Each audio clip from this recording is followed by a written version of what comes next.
Welcome back to the Deep Dive. Today, I want to start by asking you a question, and I want you to be honest with yourself.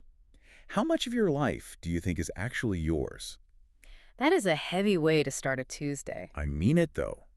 We walk around with this very strong sense of agency. We think, I chose to watch this show because I have impeccable taste in 80s sci-fi horror. Or I swiped right on this person because I saw a sparkle in their eye that spoke to my soul. We romanticize our choices. We do. We view our taste in entertainment and our taste in partners as these, like, deeply personal, organic, spontaneous things. And you're about to tell us that we are completely deluding ourselves. I am about to tell you that the stack of research we have on the desk today suggests that our taste and our spark, well, they might just be the output of a spreadsheet. Today, we are pulling back the curtain on the engagement economy and the algorithmic matchmaker. It's a fascinating and frankly a slightly unnerving topic. We're essentially tracing a history of manipulation, but not necessarily malicious manipulation, more like industrial scale nudging. Nudging. I like that. We're going to look at how television networks and then streaming giants like Netflix moved from simply counting eyeballs to actively, well, the manufacturing obsession. And this is the part that really gets me. We're going to look at how that exact same logic was just copy-pasted onto our love lives. We're talking about dating apps, we're talking about the absurdity of reality dating shows, and we're going to break down the actual math. Like the literal algorithm. The literal algorithms that decide who you date. And we have a massive stack of sources today. We've got academic papers on social content ratings, which sounds incredibly dry, but is actually the blueprint for modern internet culture. It really is. We have industry analysis on Netflix's data feedback loops. We have a really cool conceptual review of what's called the science fictionalization of reality TV. Plus, we have interviews with actual data scientists on the math of love. And we are going to end the show by looking at the very recent historical record of Perfect Match Season 3, which just aired last year, as a case study in what happens when the algorithm tries to play Cupid in the real world. So the mission today is simple but layered. We want to understand how we went from simply watching TV to being part of a sentiment analysis experiment. We want to see how the search for intimacy has been industrialized. So let's dive in. I want to start with the TV side of things, the engagement economy. Because to understand how we got here, we have to remember what it used to be like. Right, the old world. The old world. The box in the living room. Growing up, we had the Nielsen ratings. And that was, God, for the industry. It absolutely was. For decades, the entire television industry revolved around the Nielsen family. It was a statistical sample. They put a literal box on top of the TV sets of like a few thousand selected families, and they just counted who was watching what at what time. It was a head count. That's all it was. A head count. Pure and simple. Did you tune in to Seinfeld on Thursday at 8 p.m.? Yes or no? That was the only data point that mattered. It was a measure of attention, but it was so passive. You just sat there, the light watched over you, you went to bed. But then we hit that window around, 2011 to 2013, and everything broke. Broke is the right word, or maybe fragmented. If you look at the data from that period, linear TV viewership, so traditional broadcasts, started a free fall. In 2011 alone, the number of U.S. households that even owned a TV dropped by nearly 1 million. Wow. Which was completely unprecedented at the time. So people just stopped watching TV. Is that what happened? No, and that's the fascinating thing. They didn't stop consuming content. They just stopped doing it in a way that Nielsen could easily count. But at the exact same time, something else was absolutely exploding. Social media. Social media. In that same year, 2011, Twitter accounts increased by 100 million. Okay, so everyone puts down the remote and picks up the phone. Exactly. And Nielsen, being a data company, realized they were in big, big trouble. They were measuring a dying metric. They realized that eyeballs were suddenly less valuable than buzz. Explain that. What's the difference? Well, if 1 million people watch a show in total silence, that's okay. That's one data point. But if 500,000 people watch a show and tweet about it 10 times each, that's 5 million data points. It creates a cultural gravity that pulls in advertisers. It makes the show feel like an event. So they had to change the metric. They had to measure the buzz. They did. They bought a company called Social Guide and eventually launched social content ratings, or SCRs. Now, this isn't just counting tweets. This is where it gets really technical and a little insidious. This is the part of the research notes where I stopped and said, wait, they do what? So an SCR measures engagement across Twitter, Facebook, Instagram. It tracks uniques, so that's the individual authors. The people talking. Right. It tracks interactions, so your retweets, your likes, and it tracks impressions. But to do that effectively, to actually sift through the noise of the internet, they use a system of classifiers. Classifiers. Let's unpack this because it sounds like a biological term, but here it's digital. Think of a classifier as a digital shepherd, or maybe a tracking beacon. It's a piece of metadata. It could be a hashtag, a character name, a specific catchphrase, an actor's Twitter handle. But here's the catch, and this is the crucial part. Okay. These aren't always organic. Producers and measurement firms agree on these classifiers before the show even airs. Hang on. So before the episode even drops, they're sitting in a boardroom saying, okay, for this week's episode, we need everyone to talk about this specific plot point using this specific word. Precisely. They aren't just measuring the conversation anymore, they are structuring the conversation. If they want to measure engagement for a specific twist, they create a unique hashtag, let's say, hashtag Who Killed Jeff, and they plaster it on the screen. By doing that, they are effectively training the audience. They are saying, if you want to be part of the community, if you want to be heard, you must use this tracking beacon we have provided for you. That completely changes how I view those hashtags in the corner of the screen. I always thought they were just, I don't know, trying to be hip. Hey, fellow kids, hashtag drama, but you're saying it's actually a data collection tool. It is a data collection tool, but it's more than that. It's a behavioral modification tool. Jennifer Hessler, who wrote one of the key papers we're referencing here, she argues that this system subordinates fan participation to marketing teams. Subordinates it. Yeah, it turns your genuine reaction, your shock, your joy, your anger into a neat, tidy, commodifiable data point. You are, without realizing it, working for them. You're an unpaid marketer. And the research points to one show specifically as the patient zero of this strategy, the show that mastered the art of weaponizing the teenage girl demographic. Pretty Little Liars. Pretty Little Liars. Yeah. PLL, the masterclass. I mean, if you weren't online between, say, 2010 and 2017, you might not grasp just how dominant this show was socially. It wasn't always the highest rated show on TV, not by a long shot. But on Twitter, it was an absolute juggernaut. I remember this. My feed was unusable on Tuesday nights. Hey. It was just a wall of caps lock and fan theories. And that was not an accident. The digital strategists for PLL were absolute geniuses at this. They identified what they called OMG moments in the scripts. OMG moments. Yeah, they would look at the script and say, okay, at minute 42, a major villain is revealed. That's our moment. We need a campaign for that. So they're planning the social media reaction like it's a military operation. They are. The notes mention the hashtag #IsEzraLive campaign. This was a massive cliffhanger. A main character was shot. But they didn't just let the fans speculate organically. They ran an on-air snipe, that's that little graphic at the bottom of the screen, explicitly telling fans to tweet reaction photos with that specific hashtag. And then what was the incentive? They said they would feature the best ones in a digital mosaic on the show's website. See, that's brilliant, but also deeply manipulative. They are trading a tiny bit of fame, hey, look, my face is on the website, for an avalanche of free labor. And it worked. It worked spectacularly. That specific cliffhanger generated 1.45 million engagements for a basic cable show. That kind of data allowed the network, ABC Family, to go to advertisers and say, look, maybe our live viewership is dipping a little, but look at this engagement. We own the online conversation for 18 to 24-year-olds on Tuesday nights. It changed the currency. It wasn't about eyeballs anymore. It was about fingertips. Exactly. And they even started to change the language, right? The show started using the fans' own language back at them. Right. The notes said the fans called themselves the PLL Army, or the Liars. And the official show accounts started using that terminology. It creates this sense of we're all in this together. It masks the corporate structure. You feel like you're part of a secret club, a community, but really you're just feeding a database. Okay, so that's scripted drama. The manipulation there is, it's about a fictional story. But then we have reality TV.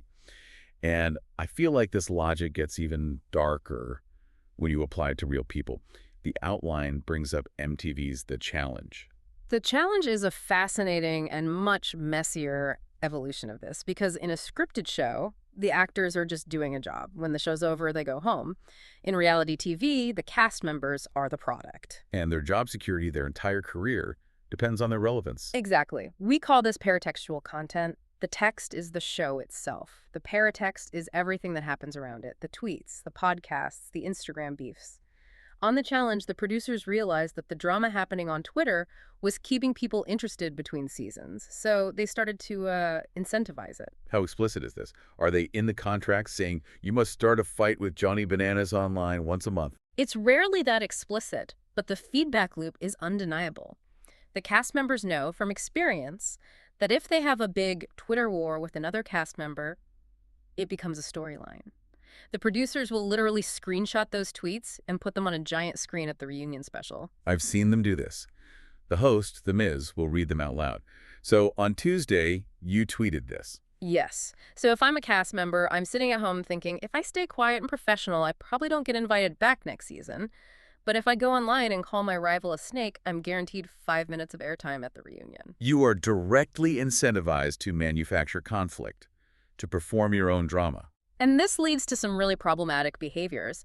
The analysis we read touches on digital blackface in this specific context. Yeah, explain that connection, because that's a really serious accusation. It is, and it's a complex idea. In social media analysis, digital blackface can refer to non-Black users adopting Black American vernacular, GIFs, or certain kinds of aggressive posturing to appear more sassy or viral. The algorithms on platforms like Twitter and TikTok favor high arousal emotions. Outrage, shock, spilling the tea.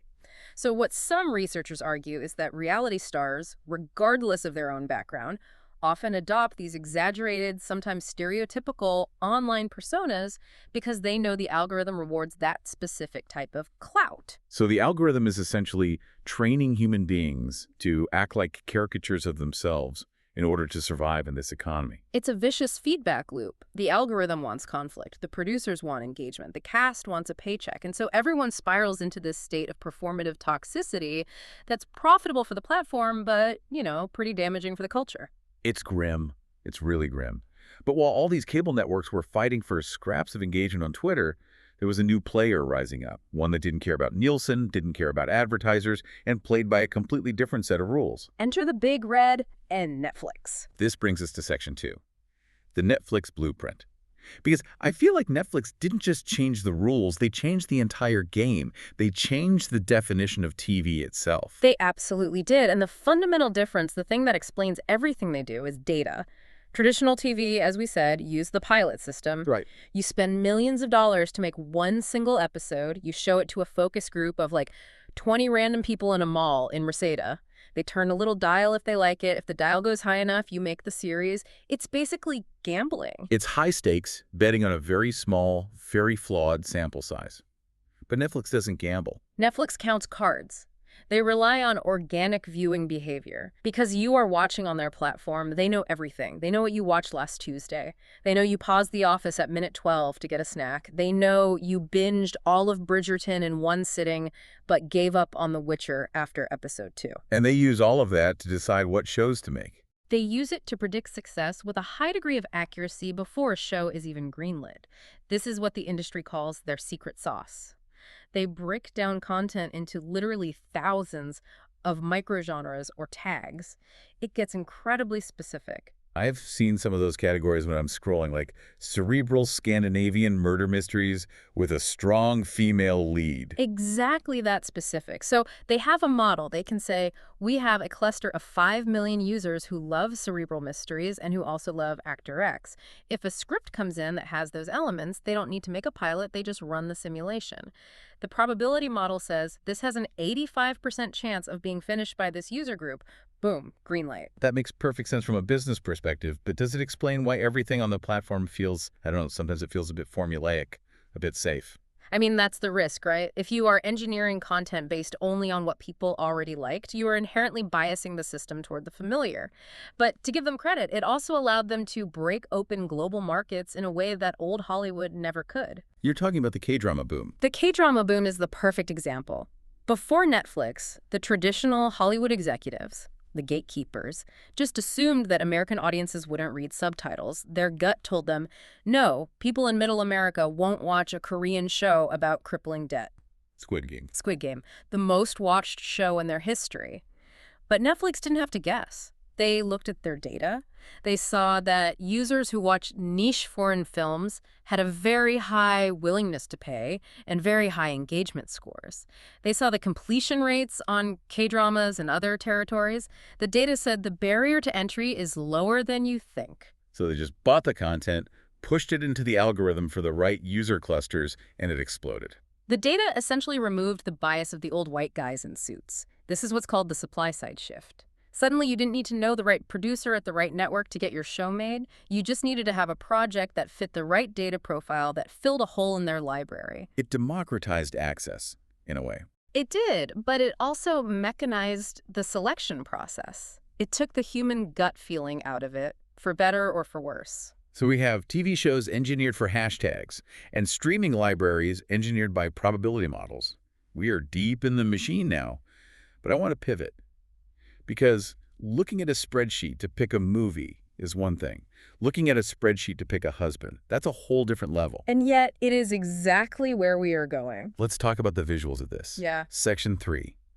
The science fictionalization of reality TV. I absolutely love this term from the research.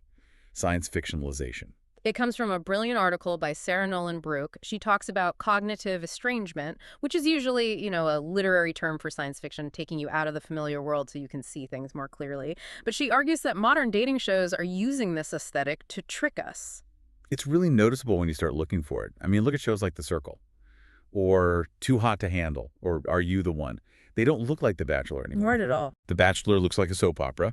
You've got candles, roses, mansions. These new shows look like an episode of Black Mirror. Exactly. Let's break down the gadgets. Take The Circle. Circle, open private chat with Savannah, send message. Right. You have players who are totally isolated in these little apartments talking to screens. The interface is sleek, it's voice activated, it's supposedly instantaneous. Now, in reality, we know from production leaks that the voice activation system barely worked. It was likely a room full of interns in a control room, typing furiously every time someone shouted, "Emoji heart eyes." I just love the image of an unpaid intern frantically trying to find the right emoji. But the illusion is what matters.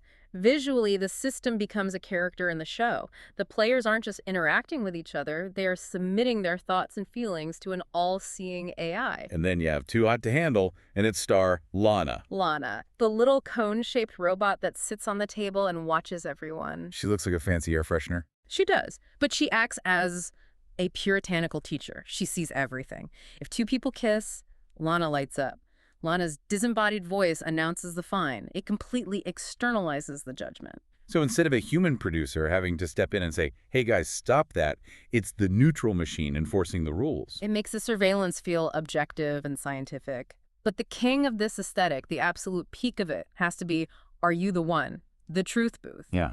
Oh, the Truth Booth is pure, unadulterated theater. For listeners who haven't seen it, can you just describe what happens when a couple goes in there? Okay, so the premise of the show is that the producers have secretly matched everyone into perfect pairs before the show starts.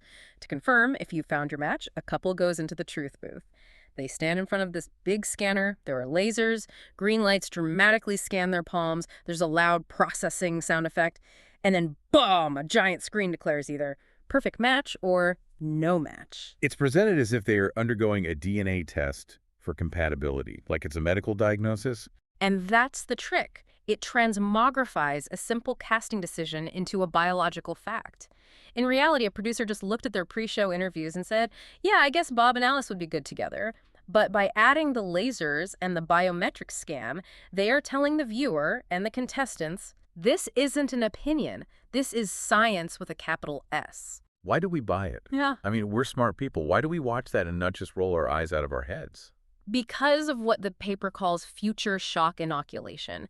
And because, frankly, modern dating is a nightmare. It is messy, it is confusing, ghosting is rampant. We are exhausted by it. We are. So this sci-fi aesthetic taps into a very deep, very real desire for a solution. We want love to be solvable. We want an algorithm to just come down from the cloud and say, stop worrying, this is your person, the math says so. We want to outsource the heartbreak. We want to optimize the risk out of romance. Which brings us to the big question. Is it all just fake? Is it all just interns and laser pointers and sound effects? Or is there actually real math happening behind the scenes here? Section 4. The real algorithms of love. It is not all fake, and this is where it gets really surprising. Let's look at a show like Love is Blind. The pods, talk to a wall, get engaged. A wild premise. A wild premise, but the creator, Chris Colin, gave an interview where he revealed that the scheduling of those dates, who talks to who and for how long, isn't random at all. They use a very famous, very real algorithm called the Gale-Shapley algorithm. Okay, you're the expert here. Walk me through Gale-Shapley. How does Nobel Prize-winning math help people date in futuristic pods? So the Gale-Shapley algorithm was developed in the 1960s to solve what's called the stable marriage problem. The goal is to match two sets of people, in this case men and women, in a way that is stable. Okay, you have to define stable for me. In this context, stable means there are no two people who exist in the final pairings who would both prefer each other over their currently assigned partners. There's no rogue pair. Okay, make that concrete for me. Give me an example. Imagine it's a high school prom. You have 100 students. Beforehand, everyone submits a list of who they want to go with, ranked from 1 to 100. The algorithm then runs in rounds. In round 1, every guy proposes to his hashtag one choice. Okay. The girls then look at all the proposals they received, they hold on to the best one they got, and they reject all the rest. Brutal. Very. In round 2, all the rejected guys then go and propose to their hashtag two choice. The girls again look at their new proposals. If a girl gets a better offer than the one she's currently holding, she trades up. She rejects the first guy and keeps the new, better one. And this just keeps happening round after round until everyone is matched up. So it's constantly optimizing for the best possible outcome for everyone, based on their own stated preferences. Exactly. It guarantees that at the end, nobody can look across the room and say, hey, I like you better than my date, and you like me better than your date, so let's ditch them and run away together. That situation is mathematically eliminated. Love is Blind uses a version of this to schedule the dates, ensuring that the people who rank each other highly get the most time together to see if a connection can form. That is surprisingly functional. It's a relationship efficiency engine. It is, but that's a controlled environment, right? What about the real world? What about the apps? Tinder, Hinge, Bumble? We have the interview transcript here from Dr. Liesel Sharabi, and she talks about something called collaborative filtering. This is the classic Amazon model. Right. Customers who bought this toaster also bought this kettle. Right. But just apply that same logic to human beings. People who liked person A also liked person B. Let's say you and I are both on an app. We have never met. But the algorithm notices that we consistently swipe right on the exact same type of profiles. We both like, I don't know, indie musicians with tattoos who enjoy hiking. The indie hiker demographic. A powerful one. A classic. The algorithm infers from our behavior that we have similar taste. So if I swipe right on a new person, let's say a barista with a mustache, the algorithm thinks, well, the host usually agrees with the expert's choices, so I'm going to show that barista to the host next. So it assumes I will like them because you like them. It's creating these invisible taste clusters. Exactly. It's not looking at the people as individuals with unique souls. It's looking at the patterns of desire across millions of users. And then there's the darker, more controversial metric, the ELO score. Ugh, the ELO score. I hate this concept. It sounds so high school, like a popularity contest. It actually comes from the world of chess. It's a system used to rank chess players so that grandmasters don't end up playing against total beginners. But in the context of dating apps, it's basically a desirability score. And how's that calculated? Brutally. If a lot of people swipe right on you, your score goes up. Simple enough, but it's weighted. If someone with a very high score swipes right on you, your score goes up more. It's a validation from the digital elite. So it's not just about how many people like you, but who likes you. Precisely. And conversely, if you just swipe right on everyone indiscriminately, your score might go down because the algorithm sees you as low value or spammy. And the score actually determines who you see in the app. Yes. If you have a low ELO score, the app might stop showing you the profiles of people with high scores. You are essentially gated out of the attractive tier of the dating pool. That is genuinely dystopian. It's a digital caste system. It is. The companies deny using the term ELO specifically now because it's become such bad PR, but they readily admit to using dynamic desirability rankings. It's the same thing with a different name. But here is the real kicker, and Dr. Sharabi points this out so well. The algorithm might not even need to work perfectly to be effective. You're talking about the placebo effect. Yes. The research shows that if an app tells you, we have found your 95% match, you behave differently on that date. You overlook their flaws. You laugh a little harder at their bad jokes. You are more patient, more willing to give them the benefit of the doubt. You actively manifest the compatibility because you trust the machine. You self-fulfill the prophecy that the algorithm made for you. Okay, so we have the theory. We have the chess rankings for dating. We have the placebo effect. But does any of it actually work? I want to move to our big case study in Section 5, the convergence. We are going to look at Perfect Match Season 3. A truly chaotic, beautiful piece of television history. For those who didn't catch it, this aired back in August of 2025. This show is the Avengers of the engagement economy. They took former contestants from Love is Blind, Too Hot to Handle, The Mole, The Circle, all these people who have been measured and quantified by these systems, and they just threw them into a villa together. It's a recycling plant for reality stars, but the entire premise is explicitly about finding compatibility. They do these challenges to prove they are the perfect match. So let's look at the data versus the reality. Who won the show? The winners of the season were Daniel Perfetto, who was from Dated and Related, and Lucy Syed from Too Hot to Handle. Okay. And on paper, during the show, they were perfect. Mm-hmm. They won the challenges. They looked great together. The literal structure of the show declared them the winners. They were the algorithm's choice. And what happened in reality? They broke up just a few weeks after filming Wrapped. They never even took the all-expenses-paid honeymoon trip that was the grand prize. A total and complete failure. The algorithm's choice failed spectacularly. But now, let's look at the runners-up, the couple that officially lost the game. A.D. and Ollie. Amber Desiree, A.D. Smith from Love is Blind Season 6, and Ollie Sutherland from Love is Blind UK. Now, their journey on the show was messy. It was incredibly messy. They argued constantly. They had major communication issues. They almost broke up multiple times. They consistently lost compatibility challenges. The game was basically screaming at them, "You are not compatible." And what happened in the real world? In June of 2025, they announced they were engaged and expecting their first baby. That is just incredible. So the couple that the compatibility game explicitly rejected is the one that is actually building a life and starting a family. It perfectly illustrates the fundamental limitation of the data factory. The show Perfect Match isn't actually testing for love. It's testing for game theory. Explain the boardroom mechanic, because I think that's the key to understanding this. Right. So on the show, if you win a compatibility challenge, you and your partner go to the boardroom, and in there, you get power. You can bring in new, attractive singles to try and tempt people. You can break up existing couples and force them to go on dates with these new people. It weaponizes dating. It turns relationships into a strategic tool. It completely gamifies the entire process. The goal isn't find a partner I love and want to build a future with. The goal is stay in the house for one more episode so I can get more Instagram followers. And to do that, you need to be in a strong couple. So you couple up strategically. So Daniel and Lucy were likely the best players. They understood the mechanics of the game. Exactly. A.D. and Ollie were playing a completely different game, the messy, complicated game of actual human feelings, which is why they struggled so much on TV, but ultimately won in life. It really highlights that you can engineer a hit TV couple. You can combine the data profiles, you can match the influencers with the highest engagement, but you can't actually engineer marriage. You can manufacture attention, you can manufacture engagement, but real intimacy, real lasting intimacy remains stubbornly resistant to the algorithm. It's too messy, it's too unpredictable, it doesn't fit neatly in the spreadsheet. So where does that leave us? We've seen the failure of the current systems. Does that mean we all go back to the old way? Just, meeting people in bars? Highly unlikely. In fact, Section 6 suggests we are doing the exact opposite. We're doubling down. The future is AI. I read this part of the notes and I actually got a physical shiver.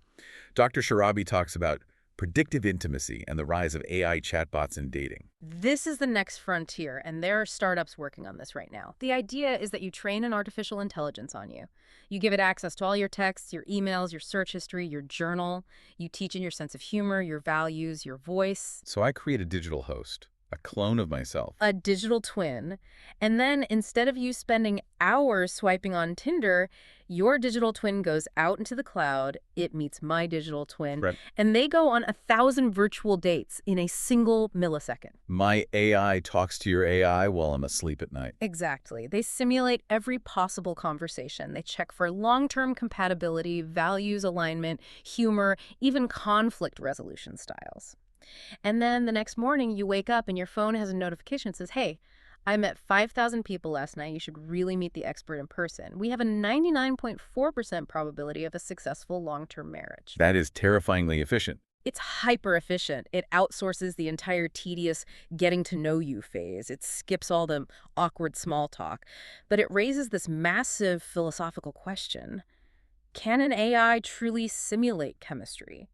Can it predict the smell of someone's skin, or the specific way they laugh that you find endearing, or that indefinable spark? Or the fact that sometimes we fall in love with people who are completely wrong for us on paper, the messy, irrational part of it. Exactly. Friction is a part of love. The algorithm is designed to remove all friction, but sometimes friction is what generates the heat. And on the TV side of things, it's getting just as predictive. The notes mention this concept of sentiment analysis 2.0. This brings us full circle back to Nielsen. The industry is moving toward real-time AI sentiment tracking.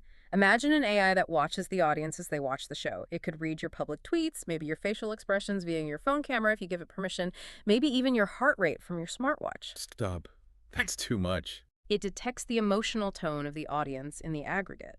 If the AI senses that the audience is getting bored during a scene, it could theoretically signal the editing room, or in a future generative AI show, signal the show itself to introduce a dramatic twist. The audience's collective heart rate is dropped by 10%. Release the bees. Literally. Trigger OMG moment, #4. It creates this perfectly closed loop where the content instantly adapts to keep you hooked, to maximize your engagement second by second. It is the engagement economy reaching its logical and, frankly, terrifying conclusion. It's Black Mirror. We keep saying that, but it really, truly is. It is the death of serendipity, the death of the happy accident. So let's try to wrap this all up. We've covered a lot of ground. We started by saying we think our taste is personal, but we've learned that our TV shows are greenlit by probability models. Our online engagement is herded by classifiers. Our potential romantic partners are filtered by collaborative filtering and desirability scores. We have moved from an era of romance to an era of optimization. I think that is the key takeaway for me. We are terrified of failure. We don't want to waste 2 hours watching a bad show, so we let Netflix choose. We don't want to go on a bad date, so we let the algorithm choose. Well, we are trying to engineer a life without any risk. But as the Perfect Match case study showed us, the risk is where the life actually happens. The algorithm chose the perfect couple, and they crashed and burned. The messiness of reality chose the family. So I guess the provocative thought for you, the listener, today is this. If we continue to hand over our agency to these systems, if we trust Netflix to tell us what to watch because they know our taste better than we do, are we ready to trust them to tell us who to love? And maybe more importantly, if the algorithm picks your partner and it fails, who do you blame? Do you blame the math? Or do you blame yourself for not being good enough for the perfect system? And usually we blame ourselves. We think, well, the machine is smart. I must be the one who's broken. But maybe, just maybe, the machine is just a calculator, and you can't calculate a soul. On that note, I think I'm going to go delete some apps. Thanks for taking the deep dive with us. Don't forget to rate the show. Unless, of course, the algorithm has already decided you liked it. See you next time.